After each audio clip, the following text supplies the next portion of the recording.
Good morning, it's day 123.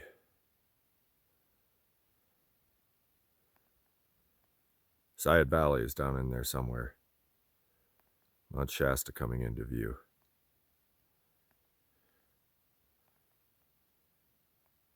Beautiful day up here.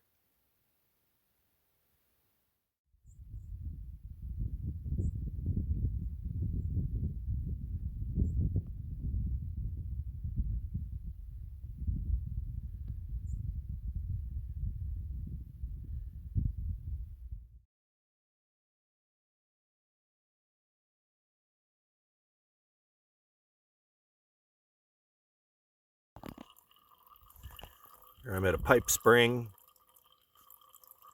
and it's flowing at about 1/3 of a liter per minute. I don't treat this water. I just drink it. It comes out of the ground. There's always a gray area for me. If there's another kind of spring that, is close to coming out of the ground, may not have a pipe going into the rock, etc. But this I'm just going to drink.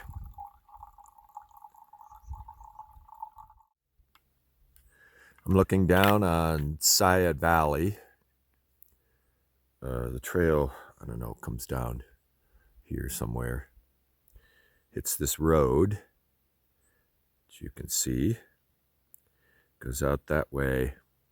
Then I think it actually crosses the upper Klamath or the Klamath River here and follows it around. And I think this is Grider Creek. So I think that's what I follow up when I get out of town. But I'm close enough to see some cars going on the road. Looking forward to a meal that I don't cook on my stove and resupply. And then I'm planning on,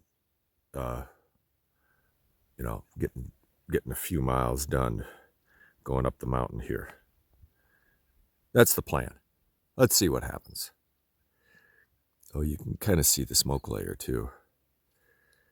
As I was going through that layer earlier today, I caught little whiffs of smoke. I hope it's from a controlled fire.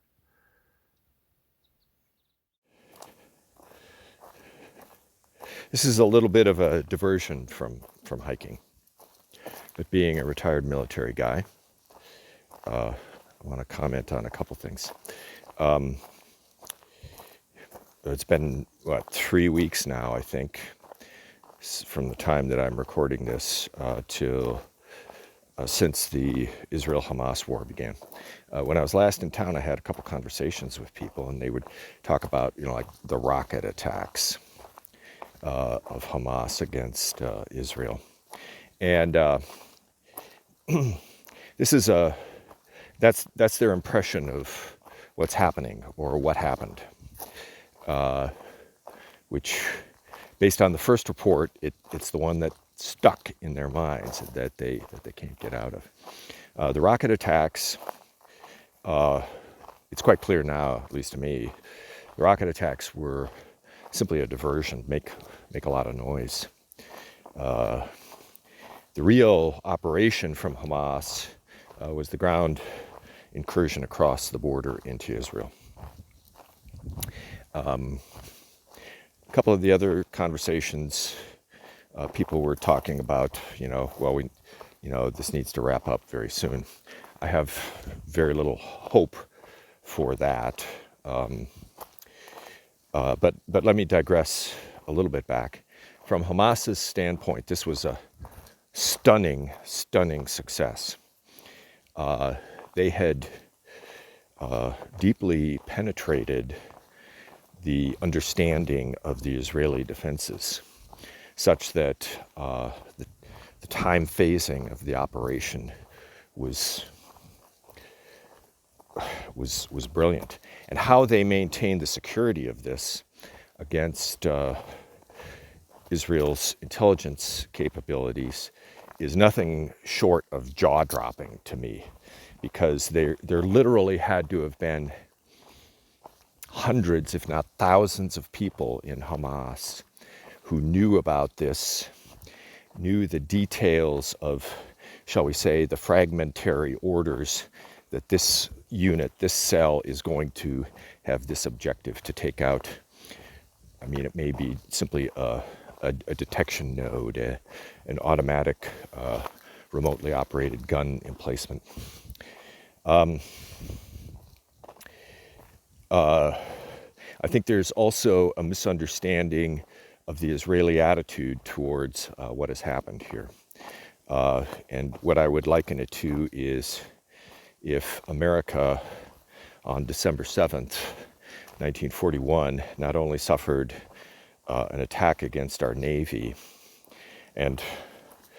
but Japan landed ground forces in Honolulu, and they went from home to home, neighborhood to neighborhood, killing as many civilians as possible, and at least proportional to the population, took thousands of Americans back with them on the ship to Japan. What would have been the American attitude towards the end state? The Prime Minister Netanyahu has said he is going to demolish Hamas. I presume he made this speech in Hebrew. I'd sort of be interested in the verb that he used in Hebrew and what sort of the nuances of that verb versus others that he could have used. You know, I presume they're equivalents of, you know, crush, smash, destroy, annihilate, you know, whatever. If someone's telling you something or telling the public something, you probably should do your best to try to understand what it is they mean. So I don't think this thing is going to wrap up in weeks. I don't think it's going to wrap up in months. I think a year from now, there will still be active ground operations in Gaza.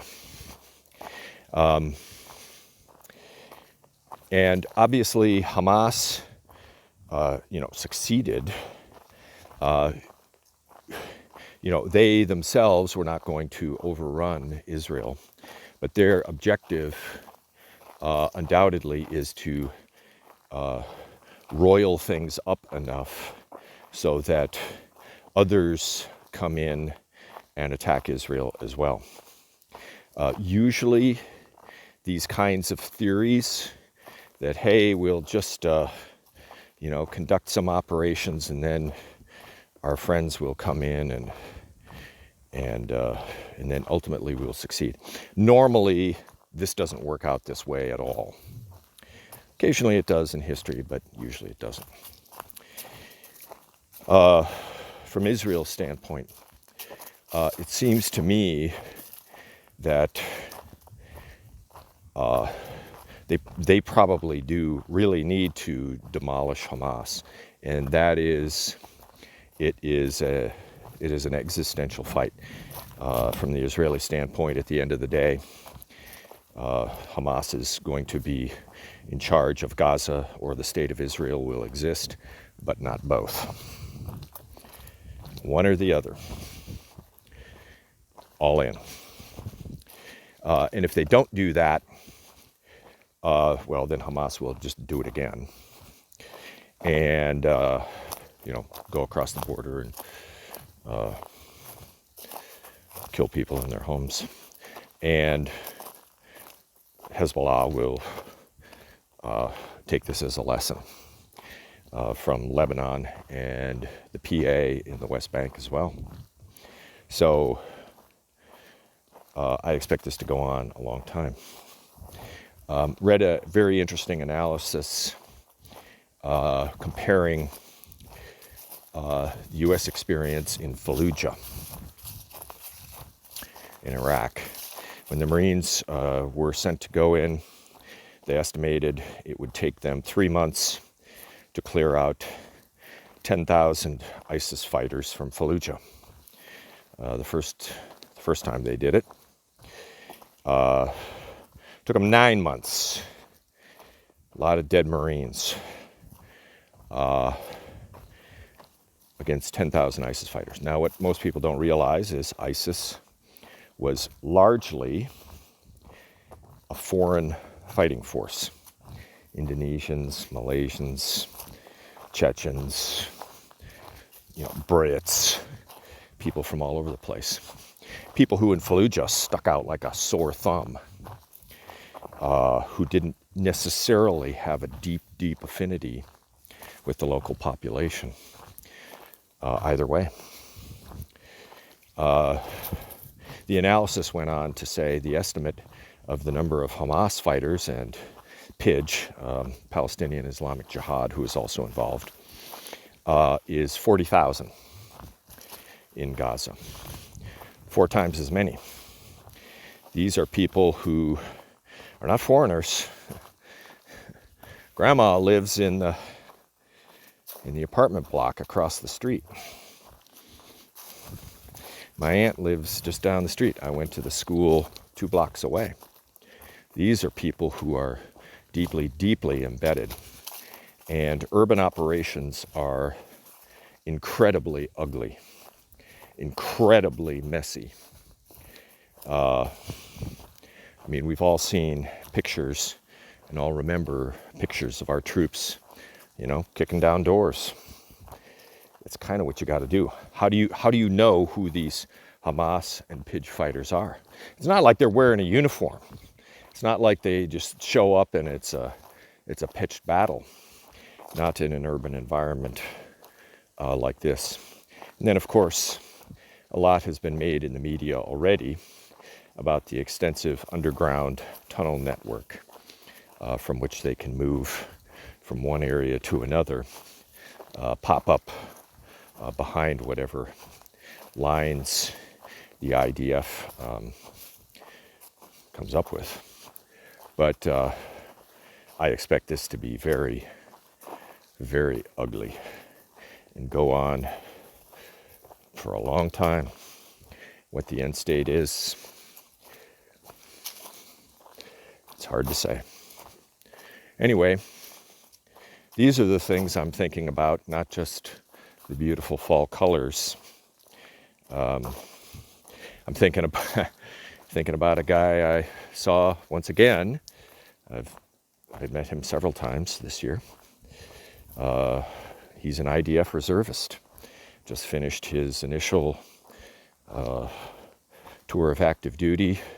Came to hike the Pacific Crest Trail, and I saw him. He came into Kennedy Meadows and completed his trail experience this year, the same day that I came in there. Last I heard, he's still trying to get back to Israel. There are almost no commercial flights, but he's already been in touch. He was in touch. He had been in touch with his unit before he ever got to Kennedy Meadows. So last I heard, he was in Italy, trying to get as close as he can to fly back home to serve in the IDF. I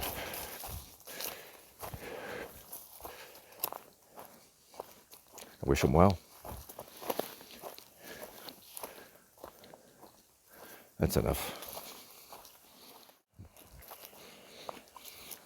I'm leaving Wildwood in Sayad Valley, and I met 2 hikers coming down the mountain, Gary and Layla,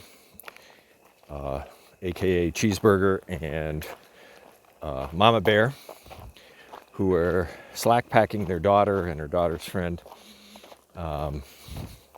through this part up to Ashland, I guess, where they're going to be done.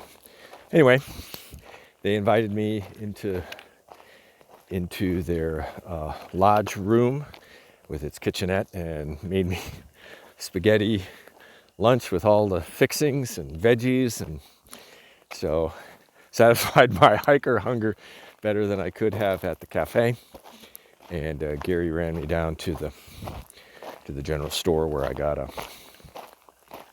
did my resupply, got a fuel canister. All is well. I will probably see them maybe where I'll be camping tonight, and because they're going to be picking up their daughter and her friend, bringing them to their room for the night. So heading into Side Valley and kind of blowing right through.